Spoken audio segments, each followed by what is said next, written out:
you may be familiar with Perseus as the hero who slayed Medusa. But whoa, ho, ho, ho. There's so much more to this story. We've got a titan, we've got a sea monster, we got a lover, we got a death prophecy, we've got deceit, and we've got revenge.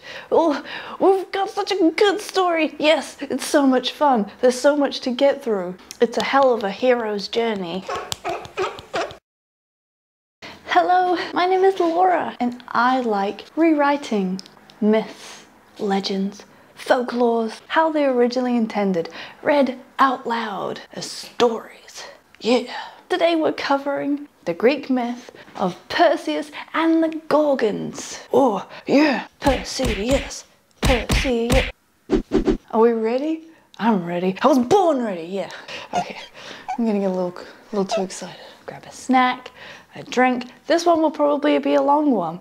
So without further ado, let's head to the salty seaside at a palace in Argos, and in one room where it all began.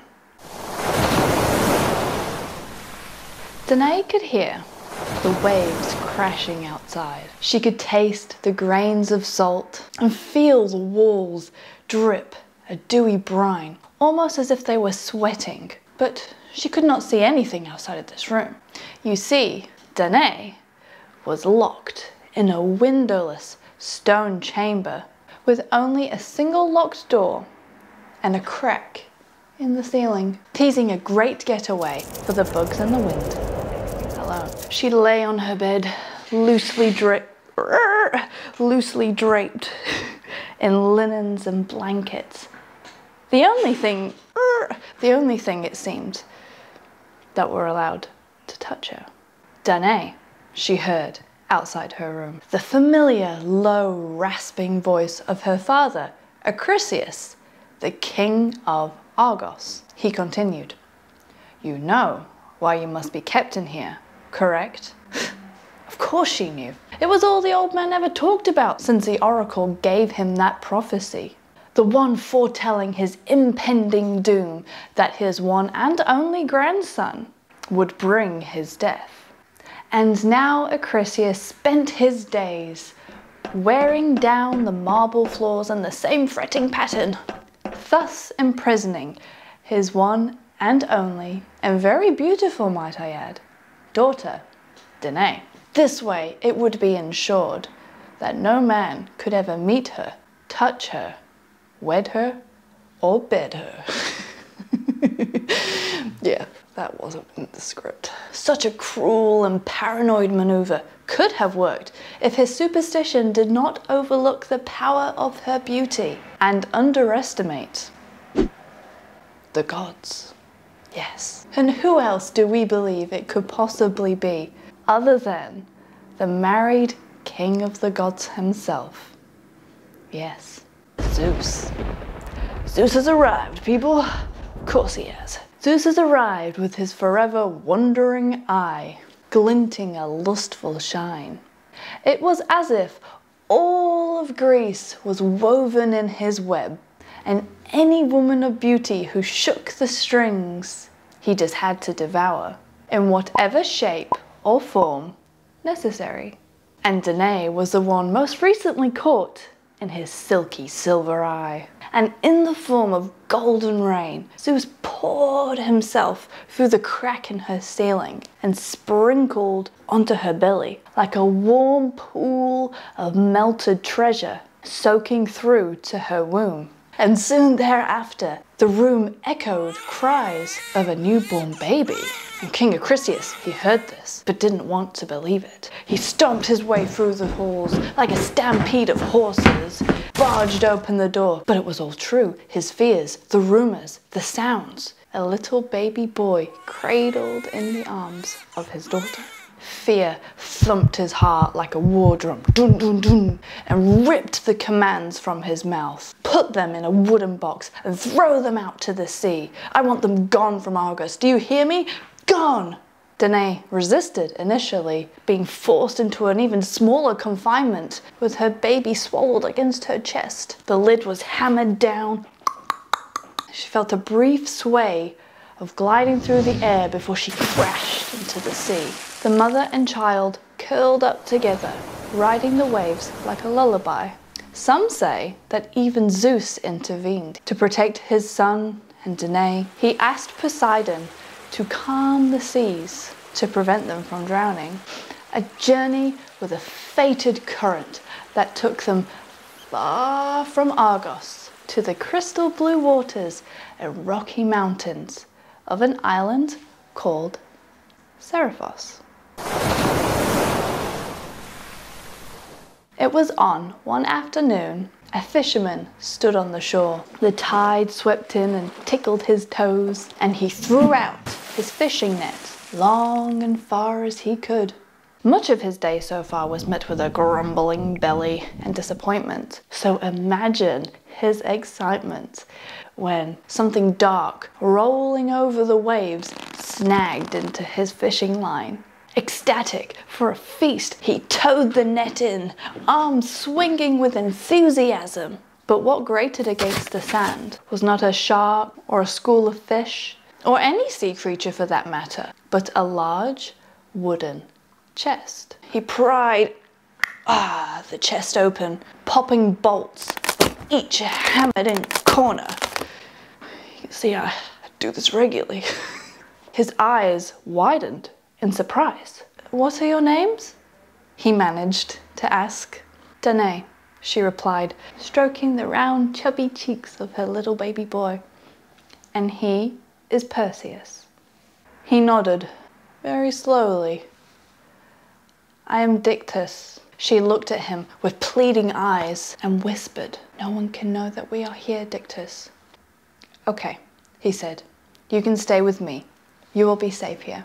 And for a long time, Dictys's words were true. Dictys kept Danae and Perseus safe from curious eyes of the community and helped raise Perseus into being a strong, humble, and hard-working man. All seemed to be going really well for the unit. And even though they aged, Danae's beauty never left.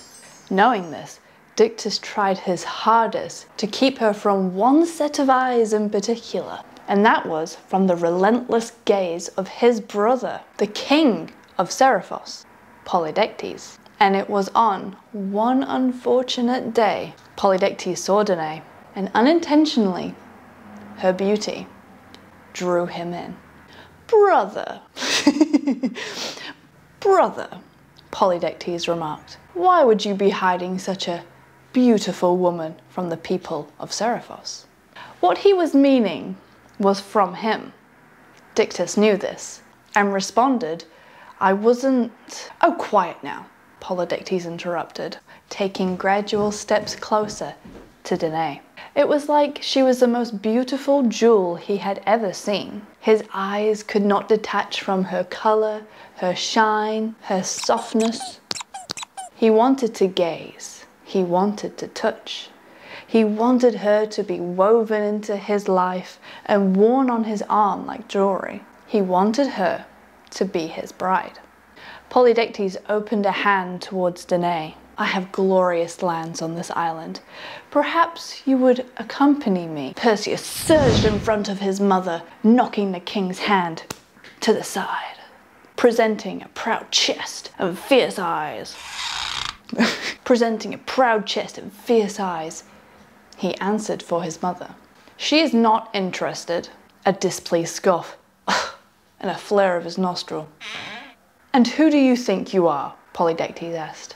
"I am her son, Perseus, and I say she is not interested." A dark curl fell before Perseus's eye, but it did not ease the sharpness of his glare. Polydectes rolled his eye to his brother. "I see why you kept this one hidden." Pulling on his robe, the king raised his chin. "Very well. For today, this is enough." His eyes remained glued on Danae until the twist of his body and distance forced him to look away.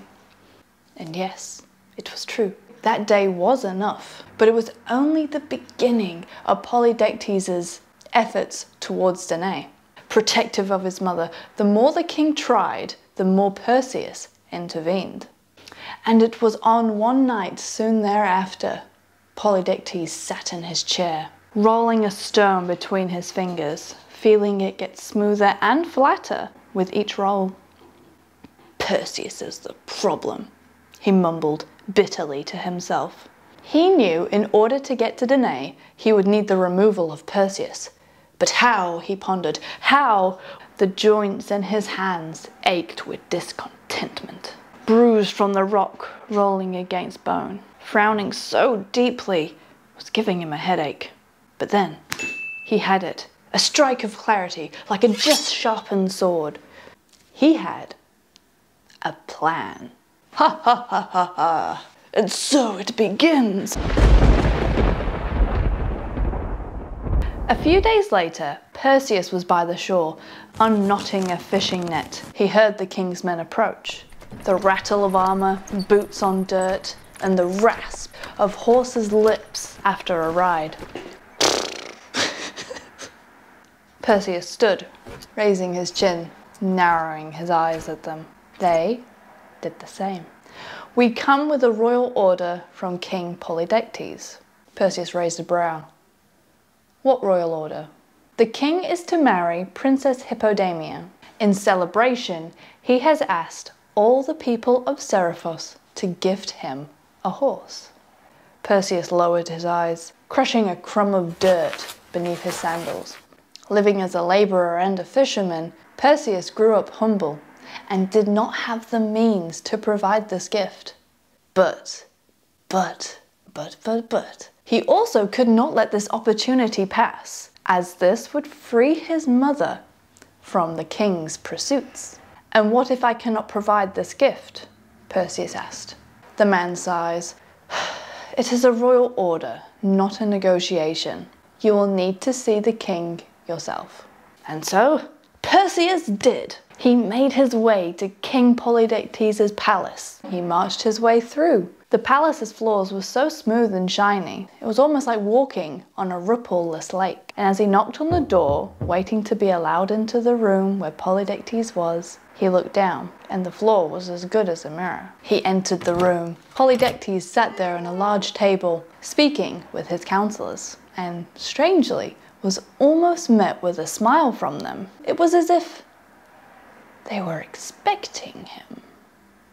Perseus, the king remarked. Normally, if the king spoke Perseus's name, he would spit out the P and grumble the rest. But today, there was a bounce in his name, sitting up the moment he saw him. I have yet to receive your gift, Perseus, for my soon-to-be wife. That is why I'm here, Perseus said. I'm sure you are aware that I live modestly, and I cannot provide this gift. The king slouched in his chair, pretending some forlorn sigh, whilst gazing at the ceiling. That is disappointing. Hippodamia's name means tamer of horses. Being unable to provide this gift will be seen as the greatest insult, not only to me, but to her. Perseus lowered to a knee, humbling himself to not let this opportunity pass. No, I will bring you anything else you desire as a gift. You name it, and I will retrieve it. Polydectes smirked. Oh, how his plan just fell so easily into the palm of his hand. Very well, Polydectes said. Go to the Gorgons' lair and bring me the head of Medusa. The room fell silent. Polydectes' counselors shifted their heads towards each other, wide-eyed, like a flock of birds looking at each other. Perseus asked, Will my mother be left alone in my absence? Are you stupid, boy? I am to marry Hippodamia. Of course your mother will be left alone. Polydectes lied. Perseus stands up. A hero to be, his skin glowing like the demigod he is. Very well, he said. I will do it. Good. Polydectes smiled, wafting him dismissively to leave. and do not bother returning if you cannot fulfill this request, which is exactly what Polydectes was expecting.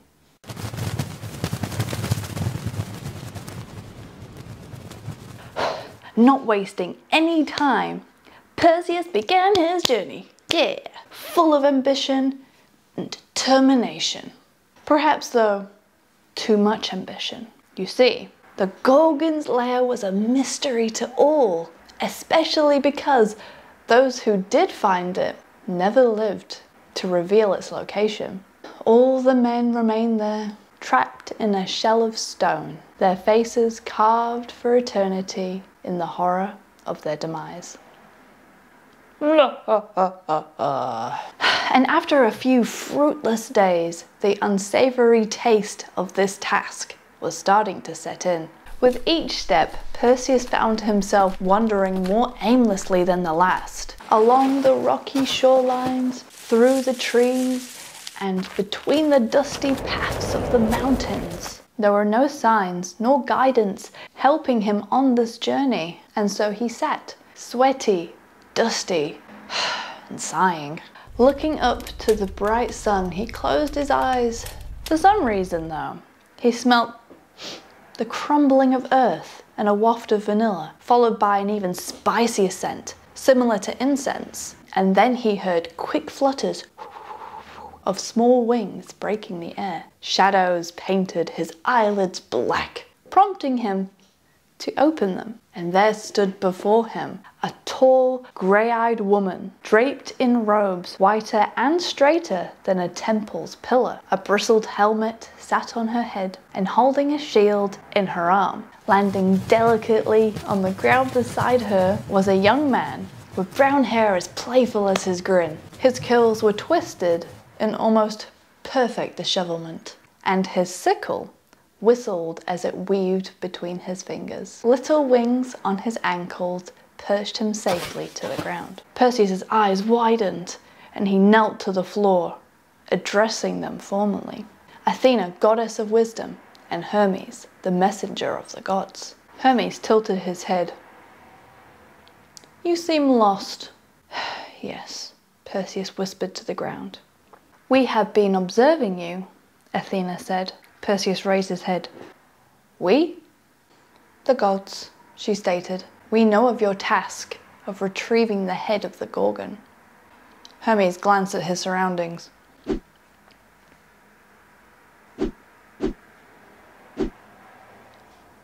"You're going the wrong way. You must seek the Graeae, distant sisters of the Gorgons. They will direct you further to the lair." "The Graeae," Perseus repeated. "And where are they?" "Far west, at the impasse," Athena spoke over him, pointing behind her. "In one of the caves that the mountains fence around. You will know when you are close. The mountains become greyer the closer to them you become." Hermes sighed.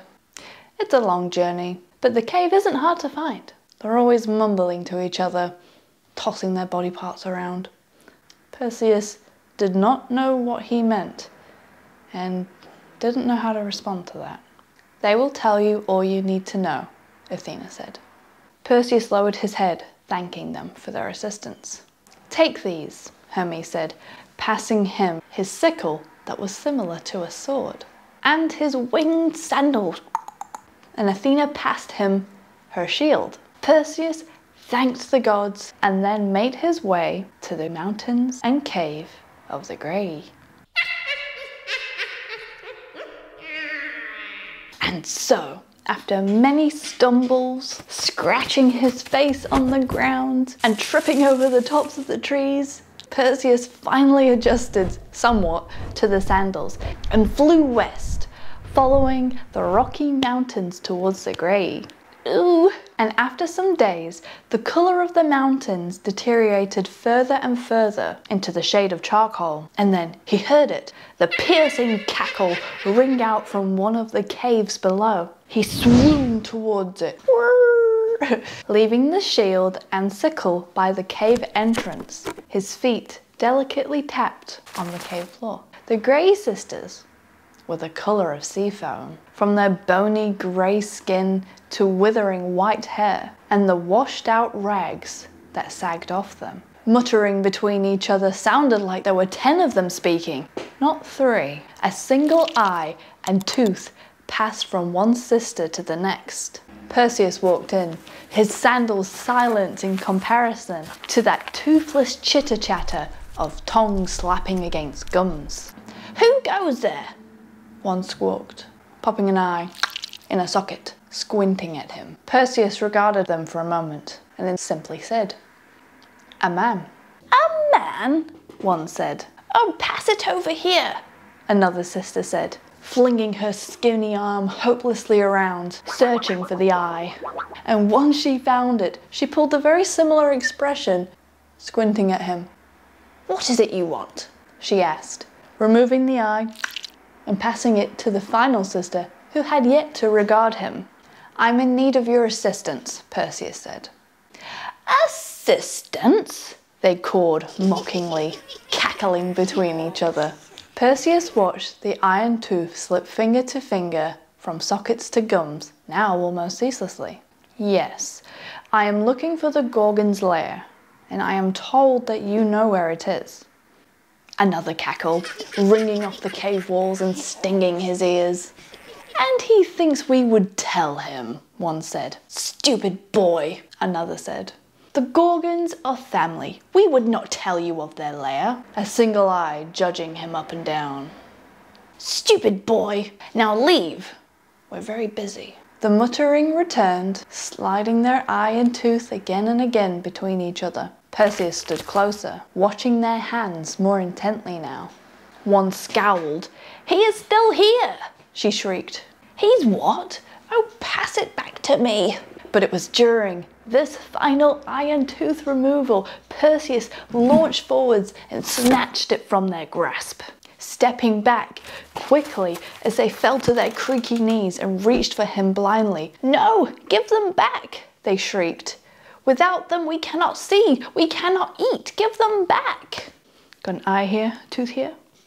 Then tell me where the Gorgon's lair is," Perseus demanded. The cave was unusually silent. Their mutters were so quiet it sounded more like a thunderstorm in the distance. "If you do not tell me," one fiercely jabbed her sister. "Ugh! Oh, tell him already!" She readjusted her sit. "If you give me the tooth, I can tell you more clearly." "I can understand you fine," Perseus interrupted. "Now, tell me." Their jaws churned, squelching their gums together.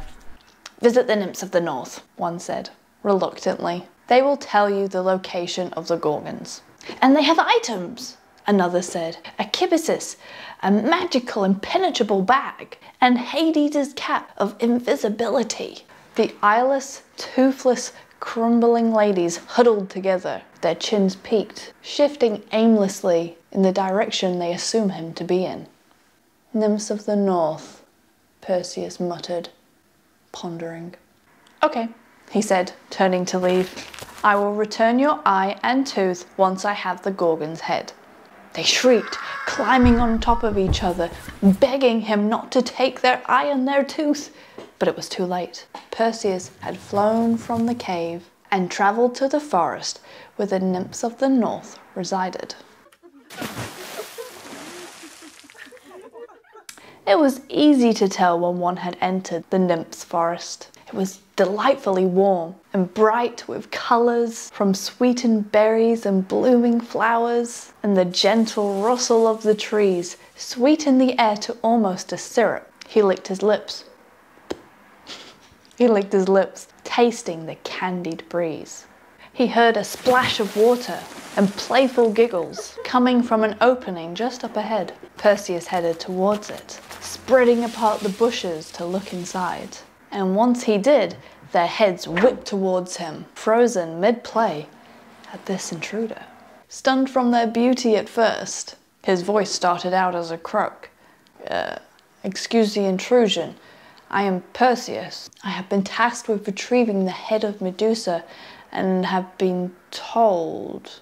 He cleared his throat at their slowly growing smiles, pinching at his cheeks.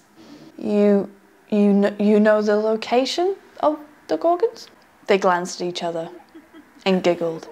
That we do. They slipped out of the water without making a single ripple, their pastel dresses dripping tight to their figures. Some lay on the warm rocks, basking in the sunlight, sighing lovingly. Oh, I do love a hero's journey. Others gathered items, graciously passing them along. You will need to keep going west, one said. Their cave resides on the cliff where the two seas meet. One by one, a new item was equipped to Perseus's body, and it was just like the Graeae said. Hades' cap of invisibility and the kibisis, the bag, was now given to him. These will keep you safe with such a dangerous task. One of the ladies kneeled before the shield, polishing it with her dress until it gleamed like a mirror. She gazed at herself, pushing her hair up, and then flicked her eyes back to him, and Perseus quickly looked away. As he turned to leave, they called out to him, telling him to use the shield as a mirror when they go against Medusa. And once he had left, the giggles and the splashing returned, where they played in the forest, as sweet and warm as summer fruit. The further west he ventured, the more the sea air started to lash across his face. The angrier the waves became.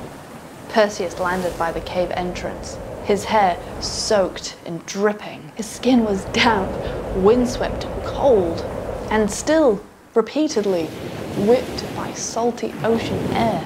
But he could not feel it. He was here, at last, the place that no man had yet escaped from. And he knew he could end up being one of them. Yes, a monument of a hero to be, stuck here forever. And the only one that would look at him from then on would be the monster who froze him here to begin with. He took a brave inhale and tilted the golden shield. Yeah, staring at the reflection alone to peer inside. It was a damp, dark, and deep cave. Water dripped from the ceiling and landed on the crowds of statued men. Some posed with their swords in the air, some were curled up on the floor, and some had tried to flee towards the exit, caught mid-run, looking back, one regretful last time. There were even some sculptures of rats and seagulls. Them pesky seagulls. Perseus slipped on the cap of invisibility and fluttered the wing sandals so he would be airborne and silent. Sickle and shield in hand, and the impenetrable bag roped across his torso, he entered like a wisp of wind, not to be seen nor heard, intruding. Moving the shield around, he could not see the other Gorgon sisters, but he did find Medusa, laid on the floor, curled up and asleep. The snakes nestled into one another, flicking their tongues gently in their peaceful slumber. He hovered beside her. Maybe it was just from the soft glow of the shield, but he couldn't help but think how human she looked when she was asleep. He needed the sickle within his grip, thinking of his mother, his task, and what is expected of him. He raised the sickle high and fast, creating a whoosh of air. The snakes noticed this, stirred from their slumber to rife their heads around, hissing at this unseen danger that they sensed. Medusa opened her eyes at their warning, just as Perseus swung the sickle down like a sword, wah, and decapitated her. In death, her eyes and mouth remained wide open in surprise. However, not even death could suppress Medusa's power, so Perseus put her head inside the kibisis, where she would be as good as blind. But what was even more unexpected was what sprouted out of her neck afterwards. Turns out, Medusa was pregnant after her encounter with Poseidon. See my Medusa video if you haven't already. And it was here, from where her neck was bleeding, she birthed 2 sons. The first being Graeae. I really hope I'm saying that properly, I'm so sorry. Oh. And where to begin with Graeae? Graeae. Some sources say that he was a giant. Some sources say he was a boar. And some sources say that he was a young man. Because these 3 things are so similar to one another. Some even say he was a young man with the mask of a boar. But I digress. Very little context exists over him, but they all seem to agree on his golden-like appearance. For her second son, we all know, well, it is impossible not to know. And he is the one, he is the only, drum roll please, Pegasus! Yes, the winged white horse that you probably recognize from the Disney movie Hercules. Yes, gushing from her neck and unfurling his wings, Pegasus flew from the cave so fast that Perseus had to grip onto his hat from the gush of wind it made. Though he too should be heading in that direction. With his task now complete, still silent and invisible, made his escape, and narrowly missing the return of the 2 Gorgon sisters and the grief they would feel upon their return. Echoes of their mourning replayed over and over from the sister that they just lost, which some versions say Athena, oh Athena. Athena heard their grief-stricken song and created an instrument called an aulos to replicate it. Because, yeah, of course she did. But let's get back to our hero! Carried by the winged sandals and a magic bag thumping a Gorgon's head on his hip, Perseus began his long journey back to Seriphos. And one would rightfully assume that his task would now be over, that he could return safely to his home and all would be well. But no. Not yet. For what was waiting for him at home would anger him to his core and drive him to revenge. But my plants. But let's not get ahead of ourselves. We still have a titan, a sea monster, and a lover to cross paths with. And the first he encountered was the great titan, Atlas. Whilst flying over Africa, Perseus saw Atlas in the distance, surrounded by luscious green trees and flowers, and fresh fruits that looked juicy and mouth-wateringly crunchy. Atlas, however, was lowered to a single knee, back arched, face to the ground, breathing in short, snappy breaths. Like me, apparently. Everyone knew the Titan's punishment, set by Zeus for leading the Titan war against the gods of Olympus. Atlas was punished to spend an eternity holding the heavens or the sky on his shoulders. How many years would it have been now? Who knows? But as monumental as Atlas was in size, the cracks of this punishment were starting to bore down on him. Perseus, whom was exhausted from his travels, wiped the sweat from his brow and approached the Titan. "Atlas," Perseus said. Atlas glanced up for the briefest moment before the weight on his back forced him to lower it once more. "I have had a long journey. May I request some shelter to rest for a while?" Atlas scoffed. Rest? What is that? They were both as exhausted as each other, it seemed, though the Titan was more worn down, where Perseus was irritable. "I am the son of Zeus, and I ask for your hospitality," Perseus insisted. But all that made Atlas do was wince. You see, come closer.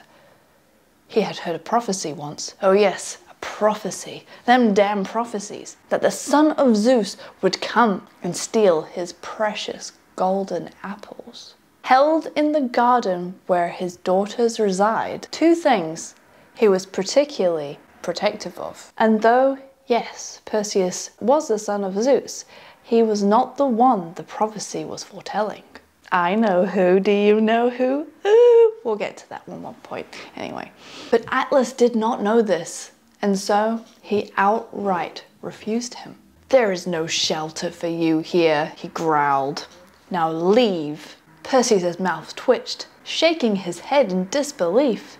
He had traveled for days. He was hungry, he was tired, he was thirsty, and he did not think he was asking the Titan for much. "Please," Perseus asked, though it sounded more of a demand. The Titan roared, denying him once again the hospitality that Perseus sought. Feeling lightheaded and kept afloat only by the wings on his sandals, Perseus removed Medusa's head and pointed it at Atlas. The great Titan met her eyes and not only turned to stone, but from his size, a rocky force of nature. His head was the peak, his shoulders the ridge, his feet the boulders. And it was there, amongst the newly formed mountain, Perseus finally got his rest.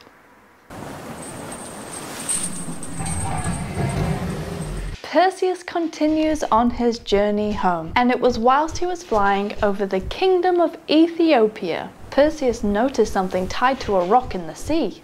Strange, he thought. He squinted, leaning closer to see better, and once he saw her, he stopped dead in his tracks, floating in the sky. Her skin was as white as a seashell and glowed against the dark rocks that she was bound to.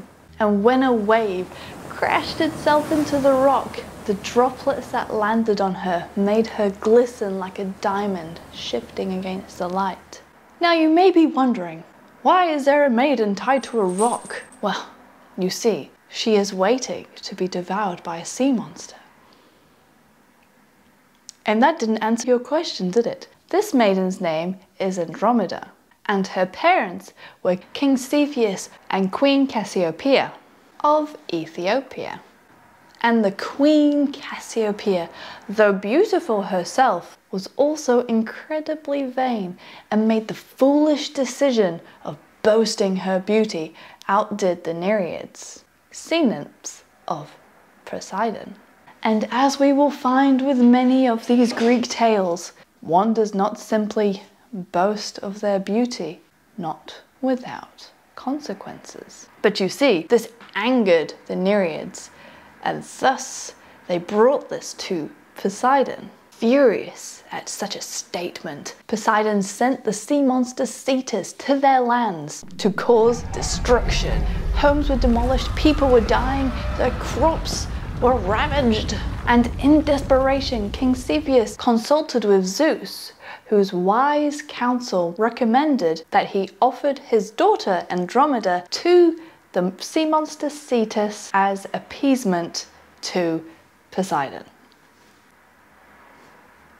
Sounds fair. So by no fault of her own, Andromeda found herself chained to this rock, awaiting death by Cetus. And then, when Perseus saw Cetus splitting through the waves with force, heading in the direction of this beautiful maiden, sickle in hand, Perseus swooped down and stabbed Cetus in the back. The sea monster shrieked an ear-piercing noise, its body flung in revolt, storming the waves to soaring heights. Perseus stabbed again and again until the sea monster was slayed. His body fell slowly into the ocean, back to the depths with whence it came from. Perseus flew up to Andromeda, unbinding the chains that were dug into her skin. And when she looked up at him, water slid down her cheek, over her pink lips, falling from her chin.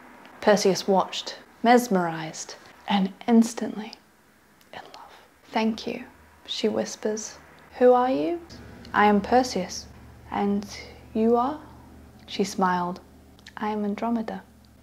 "Andromeda," he repeats. can you take me to see your father? And so together they flew up to see King Cephas, and it was there that Perseus asked for Andromeda's hand in marriage. And the king accepts. How could he not? After all, this hero saved his daughter's life and killed the sea monster that was destroying his lands and his people. But not all were happy with this arrangement. You see, Andromeda's uncle, Phineus, was already arranged to marry her. She was about to be eaten, bro. And outright refused to let this stranger swoop in and take her away. So Perseus, he pulled out Medusa's head and turned Phineus to stone. In my notes I wrote, I think Perseus is getting a bit too used to using Medusa's head to win a disagreement. Anyway, okay. So now, happily married, Perseus finally makes it back to Seriphos. Yay! With all the gifts from the gods, a wife, and most importantly, the head of Medusa. But all was not well when he arrived home. Dictys ran up to him, panting, leaning on his knees. What is wrong? Perseus asked, trying to see his eyes. It was a lie. It was all a lie, Dictys cried. What was? Perseus asked. The wedding to Hippodamia. He had never intended to marry her. He just wanted you gone, and the moment you left, he still pursued your mother. He what? Perseus seethed. And not just that. When Danae kept refusing him, he started to hurt her. Perseus grinded his teeth in one slow, pressured movement. Where is he? Dictys assumed that Polydectes would be in his palace, and he was correct. Perseus marched through the shiny floored palace, furious and gripping the bag of Medusa's head so tightly his knuckles turned white. He barges through the meeting room door, the same one he knelt to all that time ago when he did not know he was being deceived. Polydectes was having a meeting and was not ever expecting to see Perseus again. His face dropped in horror. Perseus? He stuttered. And what do we think Perseus did? That's right! Ha-ha! Perseus jerked Medusa's head from the bag and thrust it towards King Polydectes. Another group of men and their shocked faces solidified to stone for the rest of time. Leaving the palace, Perseus called upon the great gods Hermes and Athena to return their gifts to them, and he gave the head of Medusa to Athena, who famously wore it on her golden shield, which is shown time and time again through portraits and statues of her to this day. And returning to see Dictys, Perseus thanked him for his generosity, kindness, and raising him over the years. And since, well, Polydectes was now a statue, the land of Seriphos had to go to someone. Perseus made Dictys the new king of Seriphos. Yay! Dictys, Dictys, Dictys. And feeling now that he had fulfilled his destiny, Perseus was ready to settle down. And so he took his mother Danae and his wife Andromeda back to Argos. Yes, remember Argos, the island where this all began. Initially, to make amends with King Acrisius, as we remember, Danae's father and Perseus's granddad. But the prophecy, remember the prophecy? Them damn prophecies. Was still very alive in King Acrisius's mind, and upon hearing that Perseus was making his way back to Argos, he gapped it. Seriously, he exiled himself from his own kingdom to avoid crossing paths with his grandson, and fled to safety in Pelasgian, where King Larissa was holding a sporting event. Unbeknownst to Acrisius though, fate was not finished with him. nor with Perseus. And it was a hot day. Within the stone arena where this sporting event was taking place, swarms of people stood in the sun, crawling on top of each other like fat bees in a hive, to look down at the dusty oval ground, where they cheered for champions and for the heroes that they had heard tales of. Acrisius stood on a stone bench to watch the discus competition that had just begun. And out walks the hero that killed Medusa. Strong, posed, and proud. Olive skin that shimmered ever so slightly with sweat, pushing the brown locks from his face as he picked up his discus. Acrisius felt his heart drop to his stomach like a brick. He was squinting at him, trying to make sure his eyes in this heat was not playing tricks on him. But it was true. Oh, it was true. It was Perseus. Quickly, Acrisius turns to leave. He's getting out of there. And just as he does, Perseus threw the discus. It cut through the air and accidentally in the direction of the stands. It slipped through the crowd, but it only hit one man. And yes, that man was Acrisius, struck on the head and killed immediately. Thus, the prophecy was now fulfilled. Okay, camera died right at the end, so let's finish this.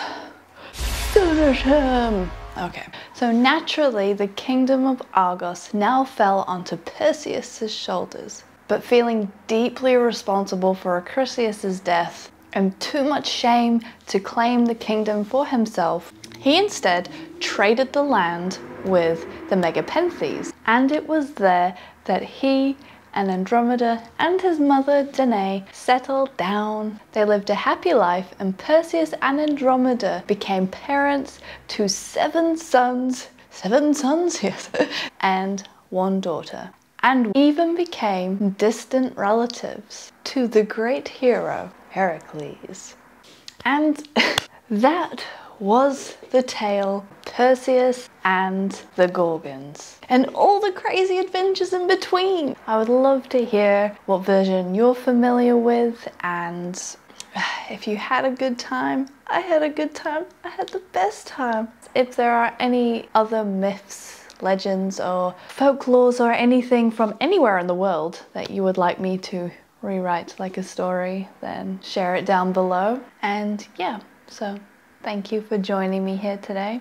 I hope you have had a great time, and I hope you have a lovely day. Bye!